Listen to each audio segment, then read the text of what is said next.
سڵاوتان لەبێ بەڕێزان دوای گەڕانەوە و دەست بەکاربوونی وەزیرە کوردەکان لە بەغدا ئەوەی چاوەڕێی دەکرات چارەسەری کێشەکانی هەرێم و بەغدا بوو بە تایبەت کێشەکانی موچە و بوجە بەڵام ئێستا حکوومەتی عێراق بیانێکی دیکە بۆ نەناردنی بەشە بوجە و موچەی فەرمانبەران دێنێتەوە ئەمەش هاوکاتە لەگەڵ بەردەوامی کێشە و قەیرانەکانی نێوان هەرێم و بەغدا ڕوونیش نییە کە وەفدی کورد بۆ چارەسەری گرفتەکان کەی دەچێتە بەغدا دوێنێش سەرۆکی فراکسیۆنە کوردیەکانی پەرلەمانی عێراق لەسەر هەمان پرس لەگەڵ باڵیۆزی ئەمریکا لە بەغدا کۆبوونەتەوە دەوترا کورد لە ژێر فشاری ئەمریکادا گەڕایەوە بەغدا ئێستا ئەمریکیەکان چ بەڵێنێک بۆ چارەسەری کێشەکان بە کورد دەدەن کێشەکانی تایبەت بە ناردنی موچە پەیوەندی بە قەیرانی دارایی عێراقەوە هەیە وەک دەوترێت یاخود بەغدا ئەم بابەتەی کە ڕەنگە بچووکترین داخوازی کورد بێت مەرجدار کردووە بە سەردانی وەفدی هەرێمەوە بۆ ڕوونکردنەوەی پرسی نەوت و ڕێکەوتن لەسەر پرسی هێنادەکردنی نەوتی هەرێمی کوردستان بەڕێزانم تەوەرە لە دیوی دومی هەواڵ تاوتوێ دەکەین لە ستۆدیۆ بەڕێز دکتۆر مسنە ئەمین سەرۆکی فراکسیۆنی یەکگرتووی ئیسلامی لە پەرلەمانی عێراق میوانی بەرنامەکەمانە بەخێربێ دکتۆر بەڕێزان ئێوەش وەک هەمیشە دەتوان لە تۆڕی کۆمەڵایەتی فەیسبوک لە پەیجەکانی ئەنارتی پرسیارەکانتان لە ڕێکۆمنتەوە بۆ بەرنامەکە بنووسن بیریشتان دێنەوە کە پرسیارەکانتان لەسەر شاشەی ئەنارتی بە دەردەکەون دکتۆر لەو کۆبوونەوەی دوێنەوە دەست پێ بکەین لەگەڵ باڵیۆزی ئەمریکا سەرۆکی فراکسیۆنە کوردەکان بۆ چ مەبەستێک کۆبوونەوە باسیتان کرد زۆر سوپاس سەرەتا بۆ ئەو دەرفەتە پاشان ئێمە سەرۆکی فراکسیۆنە کوردستانیەکان بە بۆنەی 11 کە دیاریکرا بۆ ڕۆژێکی جیهانی پشتیوانی لە کۆبانی ئەو مەوعیدەمان وەرگرت لە سەفارەتی ئەمریکا بەڕێز ئاڵاخانیش بەسپاسەوە ڕۆڵی هەبوو لە دیاریکردنی ئەو مەوعیدە پاشان ئێمە هەر پێنجمان چوینە سەفارەتی ئەمریکا بەڕاستی سەرەتا ئەو نامەیەمان نووسی بوو کە پشتیوانی ئەمریکا داواکەین زیاتری ئەمریکا بۆ هەرێمی کوردستان بە شێوازێکی گشتی و کێشەی کورد بە شێوازێکی گشتی تر و ئێستاش بە تایبەت بۆ کۆبانی کە لە ژێر هەڕەشەی تیرۆریستانە و خەریکە قەیرانێکی گەورە و جینۆسایدێکی تر لەوێ ئەخۆڵقێنرێ بەڵام دوای ئەوەی کە ئەم پەیامەمان پێشکەش کرد بەڕاستی من خۆم بە دەرفەتم زانی لەبەرەوەی ئێمە زوو بە زوو ناکرێم دەرفەتانەمان دەستکەوێ من بە خۆم بە شخصی بە گرنگم زانی کە کۆمەڵێک پرس بوو ڕوژێنم پێشتریش پرسم بۆ بەڕێزانە کردبوو یەکەمیان سەبارەت بۆ بوو کە ئەمریکا وەکو پێگەێنەرێک شەریکێکی ئەساسی ڕاعی و چاودێری پێگەێنانی حکوومەتی حەیدەر عەبادی التزاماتی ئەخلاقی و سیاسی خۆی پەیڕەوی بکە سەبارەت بە هەرێمی کوردستان چونکە ئەمریکا فشاری خستە سەر کورد بۆی کە بەشداری بکە لەم حکوومەتە ئێستش ئەرکیەتی کە خاتە سەر حکوومەتی عەبادی بەڵێ ئەمەشم تەڕح کرد کە حکوومەتی ئەمریکا فشار بخاتە سەر حەیدەر عەبادی بۆی کە موچە و بوجەی هەرێمی کوردستان بنێرێ و برایانی هاو سەرۆکی فراکسیۆنەکانیش بێگومان تاکیدیان کردەوە لەم نقطەیە هەڵوێستیەوان چی بوو ئێستا هەڵوێستی ئەمریکیەکان بە دیاریکراوی چیە وەک دەوترا لەسەر فشاری لەژێر فشاری ئەمریکا کورد چووەتەوە بەغا ینی ئێستا هەڵوێستی ئەوان چی من لە خزمەتە ئابم بۆ ئەو وەڵامە بەس ڕێگەم دەیت بەشی دووەمی قسەکانم تەواوکەم ئەو پرسی دووەمەی کە من بە گرنگم زانی بیوروژێنم پرسی ئەوە بوو کە ئەو تاوانەی کراوە لە مێژووە بەرامبەر بە کورد هەمووی تاوانی جینۆساید و تاوانی دژە مرۆڤایەتین و حکوومەت و دەوڵەتی عێراقی و مەحکەمەکانی عێراقیش بەشێک لەم تاوانانیان بە جینۆساید ناساندووە داوای ئەوم کرد لەو باڵیۆزە کە هەڵوێستی ئەمریکا خۆی چیە سەبارەت بەم تاوانە ئایا بە جینۆسایدی ئەناسێنێ و ئایا ئەمریکا چ پشتیوانیەک بۆ کورد ئەکا لە ئاستی نێودەوڵەتی بۆی کە ئەم تاوانانە بە جینۆساید بناسێنرێ ئەوەش گرنگەکەی لەوایە کە بۆ هەمیشەی میلەتی ئێمە پشتیوانێکی نێودەوڵەتی لە ئەنجومەنی ئاسایش و نەتەوەیەگرتوەکانەوە دەسەکەوێت بۆی جارێکی تر ڕوبەڕووی ئەم جۆرە تاوانانە نەبێتەوە پشتیشم کە ئێستا ئەوەتە ئێمە قەیرانی کۆبانیشمانەیە خەریکە لەوێ جینۆسایدێک ئێستا بەڕێوەیە وتی یەزیدەکانتم بڵێ ئەوە یەزیدەکانی شەر جینۆسایدە فەرقی نییە هەموو ئەم تاوانانە گشتی جینۆسایدن و میلەتی ئێمە پێویستی بەوەی پشتیوانێکی نێودەوڵەتی هەمیشەیی دەستکەوێت ئەمەش لەو ڕێوە کرێت طبعاً وەڵامەکەی ئەو بەشێکی پەیوەندی بە موچە و بوجەوە هەبوو وتی ئێمە پشتیوانی داخوازیەکانی ئێوەین پشتیوانی هەرێمی کوردستانین پێمان خۆشە کە هەرێمی کوردستان لە چوارچێوەی عێراقیش ڕۆڵێکی گرنگ ببینێ و بێگومان استیقراری عێراق بە استیقراری کوردستانەوەیە و شەراکەتی کوردستان و عێراق زۆر گرنگە بۆ ئەم حکوومەتە بەردەوام بێ و ئێمە پشتیوانی داخوازیەکانی ئێوە لە واقعدا دکتۆر پێتان وایە ئەم قسانیانی لە واقعدا ڕاست بێ ئەمریکا بتوانێت بە تایبەت لەسەر کێشەکانی موچە و بوجە فشار بخاتە سەر بەغا وەک بۆنی کردووە لە ماوەکانی ڕابردووە ئەگەر ئەم قسان ڕاستە ینی بێگومان ئەم قسانە چەندێکی ڕاستە ئەمریکا ڕێکخراوێکی خێرخوازینی ئەمریکا دەوڵەتێکی کە لە هەرە گەورەترین دەوڵەتەکانی دنیاە و لە منزوری تەنها بەرژەوەندەکانی خۆیەوە ئەمریکا هەنگاوانەیە ئێمە نابێ ئەم حقیقەتەمان لە بیر چیە ئەم پشت بەستنە زیادەی لە حەدەی کە هەندێک لە ناوەندی سیاسی و ڕۆشنبیری کورد چاوەڕوانێکی زۆریان بەستۆتەوە بە ئەمریکام چاوەڕۆنە لە جێگەی خۆی نییە. کەواتە هیچ گەرنتێکی پێ نییە بۆ چارەسەری کێشەکان گەرنتی پێ نییە. حتا باسی ئەومان کرد ڕۆڵی ئەمریکا لە ناو عێراقا من بەوەش دەسم پێکردوتم ئەو ئامانجەی کە ئەمریکا ڕایگەیان کە بۆی هاتووە بۆ عێراق دامەزراندنی سیستەمێکی دیموکراسیە وابزانوتم ئێوەش هاوڕان لەگەڵ ئێمە کە ئەم ئامانجە سەری نەگرتووە و عێراق ئێستا لە فراغێکی کارەساتبارە ئاژی بەڵکو بێڕۆڵی ئەمریکا من بەوە ئاماژەم بۆ کرد بێڕۆڵی ئەمریکا و بێدەنگی کۆمەلگای نێودەوڵەتی لەو کۆمەڵکوژیەی ئەمەم پێوت لەم کۆمەڵکوژەی کە لە سووریا ئەنجامەدرێ و بێدەنگی کۆمەلگای نێودەوڵەتی و لەوانەیە ئەمریکا لێرە مەبەستە تەبعاً لە ئەو سیاسەتانەی کە مالکی پەیڕەویە کرد ئەم دوو هۆکارە بوو بە سەبەبی دروستکردنی داعش چونکە وتم جەنابی سەفیر داعش لە بەشێکە لە قاعدە هەر هەمووی لە عێراقا دووە دەرنران قاعدە تێکشکا لە عێراق بەڵام کە کۆمەلگای نێودەوڵەتی ڕێگەیدا 3 ساڵە خوێنی خەڵک و جینۆسایدی خەڵکە کرێ لە سووریا ژینگەیەکی دروستکردبوون بووە ژینگەیەکی دروست کرد بۆ ئەوەی کە ئەم ژینگە لەوێ دارێتتر قاعدە خۆی دروستکاتەوە و ئەم گروپی داعشە خۆی چەکدارکا و هەزاران هەزار گەنج لە خۆی کۆکاتەوە و بەڵاکەی بۆی زیاتر باسی پرسەکانی نێوان هەرێم و بەغدا بکەین کەواتە کورد لە بەرامبەر هیچدا چوە بەغدا وەک دەوترا لەژێر فشاری ئەمریکادا لە بەرامبەر چیدا ئەم فشارانی قبول کردیان ئێستا کە ئەمریکا گەرنتێکی پێ نەبێ بۆ جێبەجێکردنی داخوازەکانی کورد خۆی من قەنەعەتم وایە کەس گەرنتی بە کورد نەدا و گەرنتیش بە کورد نادا ئەو گەرنتیانەی بە کورد دەدرێن هەمووی کۆمەڵی عیباراتی دیپلۆماسین زۆر بە ئاسانی ئەمریکا توانێت یا غیری ئەمریکا توانێت لەژێر ئەو التیزامانە دەرچێ ئەو ئەمریکا پشتیوانی ئەڵێ من ئامادەم پشتیوانی تەکەم و بەڵێنی پشتیوانیکردنی پێدەم بەس پشتیوانی کەلیمەیەکی لاستیکیە ئایا ئەم پشتیوانێت تا چه حدێک ئەڕوا لە چی کاتێکا دەست پێکا کەی ڕائەوەستێ ئەگاتە چه حدێک تاکوێ ئەو پشتیوانی تۆکە ئەگەر ئەمریکا بێ پشتیوانی تەواوی گەلی کوردستان بکە بەڕاستیە بێ پشتیوانی گەلی کوردستان بکە بۆ سەربەخۆیی یالانی کەم هەنگاوەکانی پلانێک لەگەڵ گەلی کووردا ڕێژێ بۆ ئەوی کە لە ئایندا گەلی کورد سەربەخۆ بێ بەڵام بەڕاستی پێت بڵێم ئەمریکا تام لە حزێش باوەڕی بیرۆکەنەتەوەی لانی کەم ینی داخوازی کەمی لانی کورد ئێستا نردنی موچەی فەرمانبەران و بەشە بودجێ لانی کەم موچەی فەرمانبەرانی هەرێم چاوەڕوان دەکات دوای ڕۆشنەوەی وەزیرەکان و دەست بەکاربوونی وەزیرە کوردەکان ئەم کێشەیە کۆتایی پێبێت ینی ئێستا خەڵک دەپرسێ ینی سەحری ئەم کێشەیە لە چییە بۆ چارەسەر ناکرێت بۆچی بەغدا ناتوانێت لانی کەمی موچەی هەرێمی کوردستان بنێرێت خۆی بەغدا طبعا ئەوەشی باس کرد باڵێزی ئەمریکا وتی حیدەر عەبادی ئەڵێ ئێمە کێشەی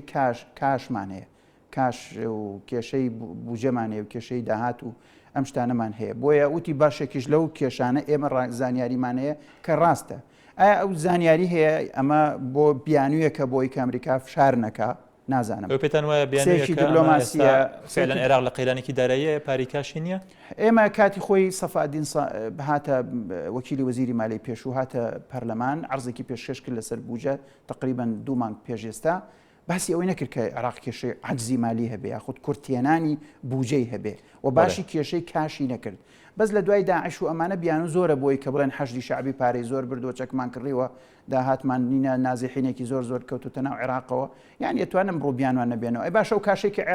عێراق بوو بیدایە بە هەرێمی کوردستان 8 ملیار دۆلارە نەیداوە بە هەرێمی کوردستان ئەو کاشە لەکوێیە ئێستا بیانوانە ڕاست نییەوەکو نوێران لە لیژنی داراییش کورد ئەندامی هەیە ناتوانێت بەدەچون بۆ ئەم کە فعلەن پێی وابێ بزانێکە عێراق لە قەیرانی داراییە یاخود دەمانێت تەنها بەهانەیەکن بۆ ئەوەی بەشە بوجە یاخود موچەی فەرمانبەران نێرێت لە ڕاستیە پەرلەمان ڕۆڵی خۆی بینێ بەڵام لە کاتێکا تۆ وەزیری مالیە کوردیت نابێ پرسیاری پەرلەمان بکەیت یعنی منە بێ فشار بپێنم بۆ وەزیری مالیە بۆی داهاتی عێراقم بۆ ئاشکراکە وەختێک کاگو شار زێباری خۆی وەزیری مالیە بێتم فشار بۆ کێ بێنم لەبەرەوە ئەم زانیاریانە ئەبێ وەزیری مالیە و وەزارەتی مالیە بخرێتە ژێرم پرسیارانەوە کاتێستا ئەم پرسە لە ژێر دەسەڵاتی وەزیری داراییە نەخێر من ناڵێم ئێستا ئەمە دەسەڵاتی وەزیری داراییە خۆی بەسەر بەخۆ ئەم بڕیارە بە بەعکسەوە من وتومە لە ڕاگەاندن ئەوەش تاکی دەکەم و با خەڵکی ڕایگەشتی کوردستانیش بزانن ئەم کێشەیە بەشی زۆری لە هەولێرە هەتاوەکو داهاتی نەوت شەفاف نەبێەوە ئەو بەشەی کە پێویستە داهاتەکەی بدرێتە بەغا نەدرێتە بەغا بەغدا بوجە نادا بە هەرێمی کوردستان بەغداڵێ من ئامادە نیم لە نەوتی بەسرە بوجێ هەرێمی کوردستان بدەم ئێوە ئەتوانن چەند سەد هەزار بەرمیل بنێرنە دەرەوە بە شەفافی بڵێن و داهاتەکەشی تەسلیم بە بەغا بکەن تا ئەمەش لە مقابلەوە بوجە تەسلیمی ئێوە بکەین و ئەم مەسئلەیەکی بڕاوەیە حیدەر عەبادی وتوێتی ئەمە بڕیاری عێراق بڕیاری مالیکی نییە و منیش پێی مولتەزیمم هەر کەسی لە دوایم بێر پێی دیارە جێهێڵراوە بۆ ڕێکەوتنەکانی هەردوو لە بەڵام نردنی موچە لانی کەم بە شێوەی سولفەیەکیش بێت کە وەزیری دارایی عێراق خۆی باسی کرد ئێستا مەرجدار کراوە بە سەردانی وەفدی کوردەوە بە بەغدا یاخود قەیرانی دارایی عێراق وەکو بەهانەیەک دەهێنرێتەوە خۆی کورد لە سەرتاوە کە 1 مانگ زیاتر بەشداری حکوومەتی نەکرد کاتی خۆشی من زۆر لە هەر لە میدیای بەڕێستانەوە ئەم بروژانیانی بۆچی بەشداری ناکە ئەگەر شتێک ئەزانێ ئێمە نایزانین وەکو پەرلەمانتار و سیاسیەکان با پێمان بڵێن ئەگەر سەکردای سیاسی کورد شتێک ئەزانێ ئەگەر شتێکیش نازانێ هەر تەنها قەیران ئەخڵقێنێ بۆ قەیران بەڕاستی ئەمە لە بەرژەوەندی کورد نییە ئەوە ئەم وەزیرانەی ئێمە مانگی پێش لە ئێستا دەست بەکار ببوونایە باش ئێستش کە دەست بەکاربوون تۆ یەک تاقمی وەزاری گەورە تێجێگری سەرۆکی وەزیرانی تایە وەزیری مالی تایە کۆمەڵی وەزیری تری تایە تۆ مەفروزە پێویستی بە ئەوە نەبێ ئەسڵەن وەفدێکی تەفاوزی بنێری بەڵام کێشەکە بۆ پێویستە وەفدی تەفاوزی بچێ ئەوەی کە خاوەنی بڕیارە لە مەلەفی نەوت سەرۆکایەتی هەرێم و کاگنێچیروان و بەرپرسیارانی حکوومەتی ئێوە ناتوانن فشارە بکەن و کولانە سیاسەکان لانی کەم وەکو نوێرانی کورد لە بەغدا ئێمە ئەوەتە ئەمەی کە من لە خزمەت بەڕێستا باسیەکەم بۆ ڕایگەشتی جەماوەر ئەمە فشارێکە لەسەر حکوومەتی هەرێمی کوردستان یاخود قوتی موچەی خەڵکی دابین بکە ئەم هەودەنگی نوێنەری کە لە بەغدا 62 نوێنەری کورد هەیە لە پەرلەمانی عێراق ئەم جۆرە هەودەنگی و بیرکردنەوەی هەیە ناتوانین بڵین 100% ئەم بیرکردنەوە هەیە بەڵام هەموو نوێنەرانی کورد لە بەغا بێگومان سوورن لەسەرەوەی کە ئەم مافودا هاتە بۆ میلەتی خۆمان دابین کەن بەڵام لەوانەیە هاوڕانە بن لەوەی کەم بڵێم بەرپرسیارەتی ئەمە ناوی کەم تەرخەمیە ناوی ئیهمالیە ناوی بێپلانی ناوی هەر شتێکەیە لەوانەیە ئەوان هاوڕانە بن لەسەر وەسفەی من بەڵام بە دڵنیاییەوە هەمومان ئەزانین و ڕایگەشتی ژەزانێ حکوومەتی هەرێمی ژەزانێ بەبێ حەلکردنی کێشەی نەوت و غاز بە یاسایەک و بەبێ ڕێکەوتنێکی سیاسی پێش ئەو یاسایە یاساکە لەوانەیە پێچێ بەس پێش لەوە ڕێکەوتنێکی سیاسی وازح نەکرێ ئەم شتە حل نابێ ئێستا ئەوان ئەڵێن ئێوە وەزیرتان هاتووە لێرە ئەوتوێتی 400,000 بەرمیل ئێمە ئامادەین بنێرین ئەم 400,000 بەرمیل ئایا ڕاستە هەرێمیش نکولیە کاڵێ ئەم شتە ئەسڵ و ساسی نێوان خۆیاندایە ئێستا چاوەڕێ ناکرد لانی کەم ئەگەر بە شێوەی سولفەش بێت موچە ینی نادنی موچێک لا بێتەوە بمزوانە بە قەناعەتم وایە من یعنی کە بوجەی ببوورە 2015 بهێنرێ بوو پەرلەمانی عێراق و بوجەی 2014 لەگەڵ دەمج کرێ و پێویستی حکوومەتی حەیدەر عەبادی پێویستی بە ئەوە بێ کە پەرلەمانتارانی کورد ئەو بوجەیە پەسەند کەن و نەوعی لە ڕێکەوتنی سیاسی ڕووبە ڕەنگە بە فشاری نێودەوڵەتی و ئەمریکا و ملا ئەولا ڕەنگە سولفەیەک بنێرێ بەڵام ئەمەش مسۆگەر نییە من ئەڵێم ڕەنگە بنێرێ بڵێ دکتۆر لە تۆڕی کۆمەڵاتی فیسبوک چەند پرسیارێکمان بۆهاتەوە پرسیارێک دەڵێ ئایا بەڕاستی کێشەکانی نێوان هەولێر و بەغداد دەڵێ ئایا ئێوە تێدەگەن بەڕاستی بۆچی بۆ خەڵکی ڕوون ناکەنەوە پرسیارێکی تر دەڵێ ئایا کێشەکان تەنها لەسەر هەناردەی نەوتە بەسراوەتەوە بە هەناردەی نەوتەوە و پرسیارێکی تریش لەسەر ئۆفدە دەڵێ ئەگەر ئۆفدەکە شکستێنە لە چارەسەری کێشەکان هەڵوێستیان چی دەبێ نوێرانی کورد ڕۆڵیان چی دەبێ بڕیارە وەفدێکی کورد وەک باس کرا بچێتە بەغدا ئێوە زانیاریتان هەیە وەفدەکەی دەچێتە بەغدایان ئێمە چەند مانگە لە بەغدایان ئەڵێن وەفدی کوردی دێ بۆ بەغا بە زانیاری ڕسمی هیچ زانیارێک لە ئێمە نییە تەنها ئەوەنە جارێک سەرۆکی فراکسیۆنی برایانی پارتی وتی کاگنێچیروان فەرموویەتی کە من ئامادەم 100 جار بچمە بەغا بەس ئێمە ئەڵێن ئێمە یەک جار کاگنێچیرمانەوێت لە بەغا بێ بەڵام بە تەفویزێکی تەواو شەفافێتێکی تەواو ڕێکەوتنێکی تەواو ئەم مەلەفە کۆتایی پێبێنێت چکە بەڕاستی میلەتی ئێمە زۆر زەرەری کردووە لە قەزیە ئێستا ئەم کێشانەیان ئەگەر چارەسەر نەکرێ یاخود ئەگەر بە چوونی وەفدەکەش ڕێکەوتنەکان چارەسەرێکی بۆم گرفتانە نەدۆزیە و لانی کەم کە گرفتی موچە و نانی بەشە بوجێ ینی ڕۆڵی نوێرانی کورد لەوێ چی دەبێ وەزیرەکانی کورد سەر کۆماری کورد کە ئەمانە هەمووی پشکی کوردن لەناو حکوومەت و لەناو پەرلەمان و لەناو دام دەستگە فەرمیەکانی عێراقدا من قەناعەتم وایە ئێمە پێش لەوەی بیر لەوە بکەینەوە فشار بخینە سەر بەغدا کە ئەو فشارە بێ ئاکامە چکە ئێمە کارتمان بەدەستەوە نیە فشاری پێ بکەین تەنها کارتێکە بوو کاتی خۆی بە و فشارە نێودەوڵەتی لە دەستمان سەنرایەوە ئەوژەوەی ئێمە نەچینە ناوەڵی پەرلەمان بەشداریم حکوومەتە نەکەین هیچ شەرعێتێکی نیشتیمانی پێ نەدەین ئەو کاتە ئەمە کارتێکی فشار بوو ئەوان پێویستیان بە شەرعێتی نیشتیمانی بوو هەرچە نەیانتوانی شەرعێتی دەنگدانی یاسایی لەناو پەرلەمان مسۆگەرکەن بەزەو شەرعێتی نیشتیمانی ئێمە نەمانتوانی بەکاری بێنین فشارێکی نێودەوڵەتی خرایە سەرمان داعشی وەکوگایەکی شێدڕووی لە کوردستان کردبوو بێگومان بەو تەرتیباتی کە هەمومانەی زانین مەترسی حتا لەسەر هەولێریش هەبوو لەبەرەوە فشار نێودەوڵەتیەکان کاریگەری خۆی هەبوو لەسەرەوەی ئێمە ئەوە بکەین ئێستا ئێمە لە جیاتی فشار لە بەغا بکەین کە کارتمان نەماوەکو وتم با بین فشار لە خۆمان بکەین ئایا ئێمە بنمونە ئێمە لەم داهاتی فرۆشتنی نەوتە زۆرتر قازانجمان بووە لە سا حەفدای بوجەکەی عێراقمان وەرگرتایە ئەمە پرسیارێکی منطقیە یعنی ئەم شەڕە لەست لە پایچی دروستکراوە بۆ هەرێمی کوردستان ئێستا باشە ئێستش کە باشە دەستکەوتە و نێراوە و بۆ ژێرخانێکی ئابووری گرنگە و ئیلاخری باش قبولمانە ئێستش ئێمە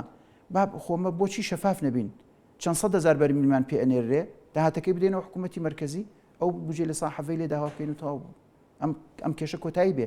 پاشان ئێمە هەوڵدەین یاسایەکی نەوت و غازدا بنێن کەواتە هەرێم ینی بەشێکی زۆری ینی تاوانەکە لە ئەستۆی هەرێمە من بە سەراحەت و شەفافی ئەڵێم بەشێکی زۆری ئەم مەوزوع بە دیاریکراوی کێ ینی لە هەرێمی کوردستان دەڵێن سەرۆکایەتی حکوومەتی هەرێمی کوردستان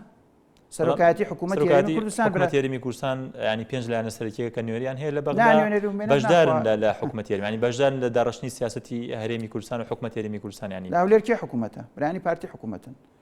برانی پارتی بە دەرەجەی یەکەم بەرپرسیارن لەم سیاسەتە چونکە ئەوەی کە سەرۆکی هەرێم سەرۆکی ئەنجومەنی وەزیران ئاشتی هەورامی و وەزیری نەوت هەموو ئەو پرسە گرنگانی کە ئەمە لەفەی جوڵاندۆ ئەی جوڵێنێ و خاوەنی بڕیارەتیایە لای برایانی پارتی دیموکراتی کوردستانە ئەوان بەرپرسیارن لە چارەسەرکردنی ئەم مەلەفە دەستکەوت بێ هەر ئەوە هی ئەوانە شکست و هین بێ هەرهی ئەوانە ئەبێ ئەوانیش ئەم پرسە بەڕاستی چارەسەر بکەن بەشدایلانەکانی لە داڕشتنی سیاسەتی هەرێم لە داڕشتنی سیاسەتی نەوتا برادران یەکێتیش سەردەمێک ڕۆڵیان هەبوو بەڵام ڕۆڵێکی کەمتر لە ڕۆڵی برایانی پارتی و لە بەرەوەی حکوومەت ئێستا بەدەست پارتیەوەیە لە بەرەوەی کە سەرۆکی هەرێم و سەرۆکی ئەنجومەنی وەزیران و هەرچی پۆستە گرنگەکانە بەلانی کەم لەم بواری نەوت و داراییە بەدەست ئەوانەوەیە پێویستە ئەوان ئەم بڕیارە بدەن و پێویستە ئەوان ئەم بڕیارە چارەسەر بکەن و پێویستە ئەوان ئەم قەیرانە بجوڵێنن. بەڵێ دکتۆر پرسیارێک دەڵێ سێ مانگەکە چی بەسەرهات دەڵێ بۆ لە بیرتان کرد مەبەستی سێ مانگی کە بۆ عەبادی دانرابوو کورد لەلایەنی خۆیەوە پرسیارێکی تر دەڵێ ئێوە کولانی سیاسەکان لە بەغدا نوێری کوردن یاخود نوێری حزبن ئێستا پرسیارەکە ئەوەیە وڵاتێک کە سەر کۆمارەکەی کورد بێت کە وەزیرەکان لەوێ بن یاخود نوێرەکانی لە پەرلەمان لەوێ بن فەرمانبەرەکانی موچان لە بەغداوە بۆ نێت یعنی ئەگەر ئەم قەیرانە ئەوە بەردەوام بێت دەتوانرێت چی بکەن ینی ئەوە دەتوانن چی بکەن وەکو نوێرانی کورد وەکو لانی بەشدار لەناو حکوومەتی عێراقدا. منە لەم تەلەڤیزیۆنی بەڕێستانەوە بەڵام وژارە لەو جێگەی جەنابەت هەدانیشت بووم ئەوەم وتم بە بەڕێزێکیش لێرە بوو لەگەڵم لە بەرنامەکە وتمە ئەو سێ مانگەش تێپەڕێ من و تۆینەوە ئێرە هەمان تاسەوەمان هەمامیز نەگۆڕاوە من ئەسڵانیش لە کاتی خۆشیە قەناعەتم بەم هەفتەیە بۆ نازام ناردنی موچەی هەرێم و سێ مانگ نازانم بۆ متمانەی حکوومەت و شتانە قەناعەتم پێ نەبووە و دڵنیاشم کاتەکەش تێپەڕی چیش ناکرێت جەنابەت ئاگاداری ئەوەی قەرار وا بووە لە پێکەنانی لەو پەیمانە سیاسی ئەم حکوومەتی حەیدەر عەبادی لەگەڵا بوو وەفدی مفاوزی کوردی لەوێ لێسەر ڕێکەوتووە لە پێگەیاندنی حکوومەتەوە هەفتەیەک بژمێرە عەبادی موچەی چەند مانگێکی هەرێم بنێرە سولفەیەک بنێرێ و مانگێکیش بژمێرە لە یاسای نەوتوخاز ڕێکەوتنی لەسەر بکرێ ئەم ئەسڵەن منە و کاتەش وتم وەڵای وتم ئەم کە بینیم وتم ئەمە بۆ ئەوە دانراوە نەکرێ بۆ دانراوە بکرێ ئیتر نازام هەردوو تەرەف وادایانێن نەکرێ تەرەفێک بەرپرسیارە لەم مەوزوعە بەڕاستی ئەم کەین و بینە هێشتا چونەی وەزیرەکانیش هەڵەیەکی دیکە بوو کە کرا من ناڵێم من قەناعەتم وایە ئەو چوونی وەزیرانە درەنگ بوو لەو ڕۆ هەڵەبوو کە درەنگ چوو ئێستا چی دەکەن ینی ئەوە چونکەلەوە کرد کە زیاتر ینی پارتی سیاسەتی هەرێمی کوردستان بەرامبەر بە بەغدا دادەڕێژێت ئێوە لایەن سیاسەکانی دیکەش ینی بێدەنگ دەبن بەرامبەر بەمە نانام عەرزم کردی پرسی نەوت لە هەرێمی کوردستان بە کۆمپانیەکانیەوە بە وەزیری نەوتەوە بە سەرۆکی وەزیران و سەرۆکایەتی هەرێمەوە بە پەیوەندی نێودوڵەتەکان لەگەڵ تورکیاوە حەسرەن ئەمال پشکی هەرە گەورەی ئەساسی لای برایانی پارتی لەم گرفتانی لەگەڵ بەغدا دیارەکە پرسی نەوت پرسێکی استراتیژی و هۆکاری هەر ئەو پرسێ هیچی تر نییە ئێمە شتێکی ترمان ئێستا لە بواری دارایی و بوجە و موچە شتێکی تر نییە ئەم پرسەی گرفتەی دروست کرد بێ غەیری مەسەلەی داهاتی نەوت نەبێ تەنها بیانوێک بەدەست حکوومەتی عێراقەوەی ئەبێ ئەم بیانوە ئێمە ببڕین ئەو کاتە ئێستا ئەتوانین ئێمە فشاری نەدڵتی بخینە سەر ئەگەر ئەم ڕێکەوتن نەکرا چی دەکەن ینی نوێرانی کورد ئێوە کە ئەگەر تعبیر لە ئیرادی و دەنگی خەڵک بکەن پێش لایەنە سیاسەکانتان چی دەکەن لە بەغدا ینی دەتوان لانی کەم کارتی فشار و کارتی کشانەوە بەکاربێنن کشانەوەی ئێمە لە حکوومەت نەک لە پەرلەمان حەیدەر عەبادی داین ئێمە لە پەرلەمانەدانە ناوە تا ئێمە بین لە ژێر کشانەوەی کۆی گشتی کورد لە حکوومەت و کۆی گشتی لە پرۆسی سیاسی کورد هەمیشە تۆ بێ پێویستی بە بەدیلێکە بیری دەجاری کاتی خۆشی وەزیرەکانی ئێمە هاتنەوە بەبێ پلان ناوەخت هاتنە دەرەوە کە دوایش بەبێ هودەگەڕانەوە لە سەردەمی مالیکی ئەم ئەزمونانەی ئێمە دووبارەیەکەینەوە هەڵەیە نەچوونیان مانگێک درەنگ چوون هەڵە بوو دوایش هەر مەجبور بوون چوون ئێستاش بێنەوە هەرە چنەوە چونکە بەڵام وەکو کارتێکی فشار ناتوانرێ بەکاربێنرێت بەسەراحەت حەیدەر عەبادی یعنی دوای ئەو ئەزمونە لەگەڵ مالیکی هەبوومان حەیدەر عەبادی بێمنەت بوو لە کورد حتا لە جەلسەی پێگەێنانی حکوومەت بە برادرانی لیژنەی تەفاوزیەکەی وتبوو ئەگەر حەز ناکەن بەشداری مەکەن کورد ئەگەر حەز ناکە بەشداری نەکە یعنی بێمنەتە چونکە تۆ یعنی ئەم حکوومەتی ئێمە لە هەرێم ئێمە تقریبا نیمچە سەر بەخۆی باین بەڕێەوە دەستمان خۆش بێ وای بین بەڕێەوە بەس ئەمەمان لەبەر ئەڕوا بەس لە پرسی نەوت تا لەبەرمان ناڕوا چونکە پرسی نەوت داهاتی عێراق بالمناسبە ئێمە وەزیری مالیە چەند ڕێبەر لە ئێستا لە پەرلەمانە بوو داهاتی عێراق لە 190 ڕێکی پشت بە داهاتی نەوتە بەستێ هەموو داهاتی عێراق بریتێ لە نەوت لە 190 بریتێ لە نەوت تۆ ناتوانانی ئەم داهاتی نەوتە لێرە بۆ خۆت بفرۆشی و بە شەرعی و بە غێر شەرعی و داوای داهاتی ساحەفش لە عێراق ئێستا کە ڕوونی وەفدی هەرێمکەی دەچێتە بەغدا وەفدێکی یەکێتی نیشتیمانی کوردستان دیارە وەفدێکی حزبی لە بەغدایە ئێوە چۆن خوێندنەوە بۆ چوونی وەفدانە دەکەن قەناعەتم وایە برایانی یەکێتی نیشتیمانی بۆ هاتبوون کە پیرۆزبایەک لە سەرۆک کۆمار و لە سەرۆکی وەزیران و لە سەرۆکی پەرلەمان و لەم وەزیرە دەست بەکاربووان و لەمانە بکەن قەناعەتم وانە بە ئەجێندایەکی وا هاتبن هەرێمی کوردستان تەخویلی کردبن چکەوەلی وەفدێکی حیزبی بوو نە وەفدێکی حکومی هەرێمی کوردستان بوو ئەگەر وانە بواە ئەبواە هەموو لایەنەکانی تریشی تیا بواە من قەناعەتم وایە چاکیان کردو هاتوون و هەم پێم خۆشە هەموو حیزبە سیاسیەکانیش وەفدیان بێت بۆ بەغا بۆی ئەم بارە ئاسایی ببێتەوە بۆ ئێمە بەهێزتر بتوانین مامەڵە لەگەڵ بەڵێ پرسێکی دیکە ئێتلافی فراکسیۆنە کوردیەکان بۆ پێک نایەت بۆ بڕیارەکەی پێک بێت فراکسیۆنە کوردستانیەکان بەڕاستی من لە ئەو گفتوگۆیی کە کردمان لەگەڵ ئەو برانە لەسەر ئەم پرسێمە هەمووان هاوڕاین لەسەرەوەی کە کورد خیارەتری نییە غیری ئەوەی یەکریز بێ لە بەغدا و هەر جۆرە تێکدانێکی ئەم یەکریزەی کورد کە کاریگەری ئەکا لەسەر مافەکانی کورد و بە دڵنیاییەوە هەڵەیەکی استراتیژیە و نابێت کەسمان بیکەین بەڵام ئێستش کە ئێمە 5 فراکسیۆنین گفتوگۆیەک و هاوڕایی و بڵین ڕاگۆڕینەوە هەیە لە بڕیارە بەم زوانە دروست بکرێت ئەو ئیتلافە بمبورانی مەبەستمەوە بڵێم ئێمە کە ئاواین کورد لەمە هیچ زەرێکی نەکردووە کە ئێمە 5 فراکسیۆنین چونکە ئێمە هەموو شتەنەتەوەیەکان بێ ئەوەی کەسیش پێمان بڵێ و فشار بخاتە سەرمان ئێمە هەر یەک ریزین کاتێک کە ئەمە دروستەکەین ئەبێ بزانین بەچی بیانە و استراتیژیە تێ دروستەکەین ڕۆڵ لەناو ئەم شتا چۆن دابەشەکەین ئیمتیازی هەرێکێکشمان لەم مەسئلەیە بڕیارە دروست بکرێتەوە ئیتلافە ئێستا بڕیارە گفتوگۆی لەسەر بکرێ بەڵام وەکوتم لەبەرەوەی کورد هیچ زەرێکی نەکردووە لەم وەزعی ئێمە ئاساییەکەواتە دروست نەکرێت زەکوی زەرێ کاتمان نەما دکتۆر موسەنا ئەمین سەرۆکی فراکسیۆنی یەکگرتوو لە پەرلەمانی ڕەق سوپاس بۆ ئامادەبوونی بەڕێزان بەڕێزان سوپاس بۆ ئێوەش کاتێکی خۆش بۆ هەموو لایەک و خاتان لەگەڵ